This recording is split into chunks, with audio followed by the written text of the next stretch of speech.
Welcome to the Clipper channel, and in today's video I am going to show you how to add a specific background color on Microsoft PowerPoint. Now the first thing you have to do is open up your PowerPoint.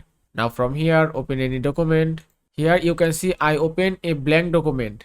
Now if you want to add background color on this specific area, just put the cursor here and then right click on mouse, then click on format shape, then click on fill option and then click on solid fill, and that's it. Now from here you can add background color easily. If you want to change your background color, just tap on color option and that's it. From here you can change your specific background color. If I select it, and you can see it's changed successfully. Also, if you want to add background color on the shape, just put the cursor here again and then right click on mouse and then go to format shape.